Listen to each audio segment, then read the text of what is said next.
Hi guys, be the bull welcomes you again. Yes, 67 lakh percentage का return दिया हुआ है। कोई मजाक नहीं है और ना ही ये कंपनी और उसका शेयर फियास्को है, मतलब ब्लफ ब्लंडर नहीं है। सारी बात करेंगे उससे पहले अगर मेरी चैनल पे नए हैं तो प्लीज़ सब्सक्राइब कर दीजिए और बेल का बटन ज़रूर हिट करना ताकि मेरी वीडियोज़ की रेगुलर नोटिफिकेशन आपको मिलती रहे। कंपनी की अगर मार्केट कैपिटलाइजेशन की बात करेंगे तो 10,411 करोड़ की है। फेस वैल्यू 2 की है। करंट प्राइस जो है वो 668 रुपये के आसपास है। 52 वीक हाई की बात करें तो 816 रुपये, 52 वीक लो की बात करें तो 402 रुपये है। स्टॉक का पी 97.5 है।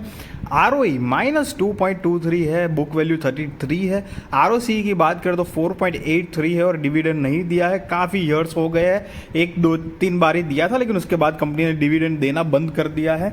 बट द इंटरेस्टिंग पार्ट इसकी कंपनी ने वाकई में बहुत बहुत बहुत ज़बरदस्त वेल्थ बना के दी है। अगर कोई शुरुआत से कंपनी के साथ, कंपनी के शेयर के साथ जुड़ा हुआ है और आज भी सस्टेन करता है तो गजब की वेल्थ बना के दी है ये कंपनी और कंपनी के शेयर ने। प्रमोटर्स की बात करेंगे तो वो भी दिसंबर 2022 के हिसाब से 56.23% है। FIIs 10.12% है। DIs की बात करें तो 23.68% और पब्लिक की बात करें तो 9.72% पब्लिक भी होल्ड करती है। मतलब पुराने हैं कंपनी के, प्रमोटर्स जो है वो भी एक अच्छी खासी रेंज में हो और FIIs और DIIs भी बहुत ज़्यादा इंटरेस्टेड है। ऑल्दो कंपनी का जो सेल बिजनेस जो है ना वो इतना ढांसू नहीं है। आप देखेंगे सेल्स अगर देखेंगे तो ट्रेलिंग 12 मंथ्स का 2177 करोड़ का है। एक साल पीछे जाएंगे तो 1576 करोड़ का है। उससे एक साल पीछे जाएंगे तो 986 करोड़ का है। मतलब एक बहुत ही रेंज में नॉर्मल ग्रोथ है सेल्स में, इतनी कोई ढांसू नहीं है अकॉर्डिंग टू जितना रिटर्न कंपनी ने दे दिया है। और उसके साथ साथ अगर आप नेट प्रॉफिट भी देखेंगे तो ट्रेलिंग 12 मंथ्स का 107 करोड़ का नेट प्रॉफिट दिखाई दे रहा है। लेकिन उसके अलावा आप पूरा लेफ्ट टू राइट अगर नेट प्रॉफिट देखेंगे ना तो फ्लक्चुएशन भी है और कभी कभी कंपनी लॉस भी बुक कर रही है, वो चीज़ भी दिखाई दे रही है।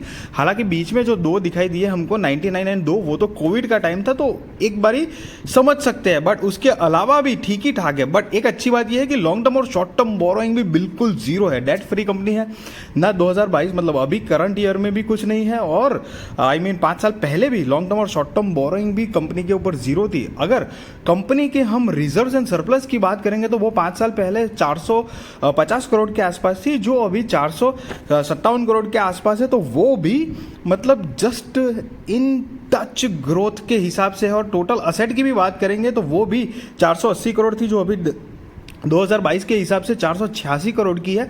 तो वो भी लाइक जस्ट टच जैसा मतलब ग्रोथ है।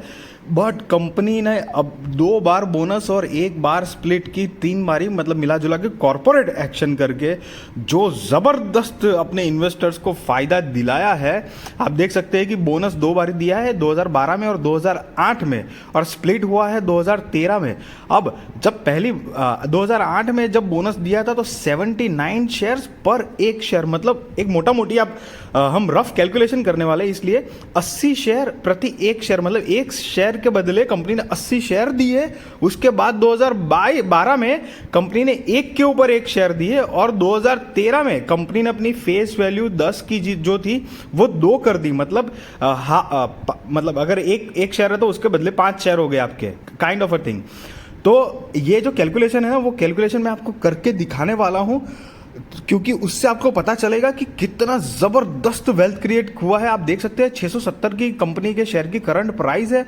67,03,900% का कंपनी ने रिटर्न दिया हुआ है। 2008 में देखेंगे तो कंपनी का जो शेयर की प्राइस थी वो 5 पैसे का था, सिर्फ शेयर की प्राइस। अगर 5 पैसे के हिसाब से आप एक बारी समझ लो कि अगर आपने एक ही शेयर अगर खरीदा है, सिर्फ अगर एक ही शेयर खरीदा है, ऑल्दो वो टाइम पे डेफिनेटली कंपनी के कुछ डेटा जो है या फिर अदर पैरामीटर्स है वो काफ़ी वीक रहेंगे क्योंकि 5 पैसे का शेयर है। कंपनी बहुत ज़्यादा छोटी भी होगी। आज 10,000 करोड़ का मार्केट कैपिटल है लेकिन उस टाइम पे नहीं होगा इतना।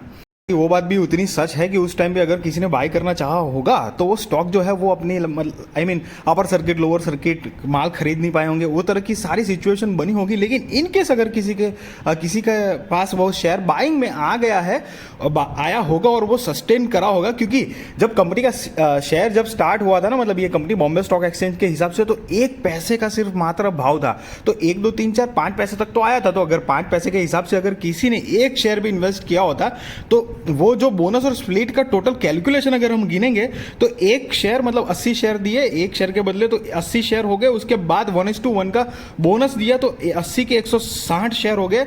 और स्प्लिट जब दिया था 10:2 का तो 160 शेयर जो है वो 800 शेयर हो गए। अब यहाँ पर अगर हम मोटा मोटी 670 की करंट प्राइस है, अगर करंट प्राइस को हम अगर 700 रुपये राउंड फिगर में गिनते हैं तब भी वो मतलब 5,60,000 रुपये बन के आते हैं। और मतलब 5 रुपये अगर किसी ने इन्वेस्ट किए होते 100 शेयर आ जाते उसके अंदर, तो वो 5 रुपये ना 5 करोड़ रुपये है अगर वो आदमी सस्टेन किया होता। और आप देख सकते हैं ये कंपनी अभी भी सस्टेनेबल है, ग्राफ ऊपर की तरफ ही है।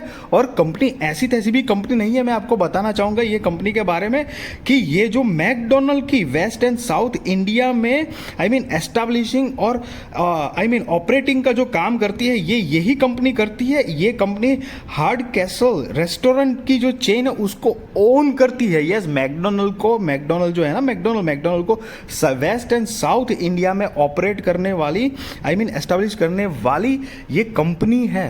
डेफिनेटली गाइज, ये तो बात एकदम सच है कि जिस भी वक्त ये कंपनी का आईपीओ आया होगा, किसी ने फिलअप अप्लाई किया होगा और किसी के शेयर जिनके भी लगे हैं और वो अभी तक टिके हुए हैं होल्ड करके, तो समझो ये 2004 के आसपास है बॉम्बे स्टॉक एक्सचेंज के हिसाब से। तो तब तक से लेके तो ये कंपनी ने मतलब अगर इतने 16-17 साल अगर किसी ने होल्ड किया है तो मतलब क्या ताबड़तोड़ रिटर्न दिया हुआ है ये कंपनी ने और कंपनी के शेयर ने।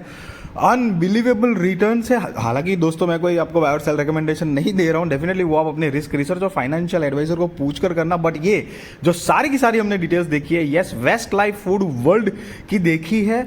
ये quick restaurant chain service sector इसको लगता है। ये वेस्ट लाइफ फूड वर्ल्ड का पहले जो नाम था वो वेस्ट लाइफ डेवलपमेंट नाम था, जो अभी चेंज हो चुका है। बहुत ही ज़बरदस्त है। Yes, west and south India में मैकडोनल्ड की चेन चलाने वाली, उसको ऑपरेट करने वाली कंपनी यही है। आई होप गाइस कि आपको बहुत इंटरेस्टिंग लगा होगा। शेयर भी बहुत इंटरेस्टिंग है, कंपनी भी वैसे तो बढ़िया ही है। बट सी अपने हिसाब से आप अपने हिसाब से रखो, अपने पास डेटा तो एटलीस्ट रखो, वो हेल्पफुल हो पाएगा गाइज। आई होप गाइस कि ये मेरी वीडियो आपको अच्छी लगी होगी। अगर अच्छी लगी तो प्लीज़ मेरी वीडियो को लाइक ज़रूर करना, और अगर मेरी चैनल पे नए हैं तो सब्सक्राइब करके बेल का बटन ज़रूर हिट करना, ताकि ऐसी इंटरेस्टिंग और ज़बरदस्त वीडियो आपको मिलती रहे और आपकी स्टॉक मार्केट की जर्नी सक्सेसफुल हो। Thank you.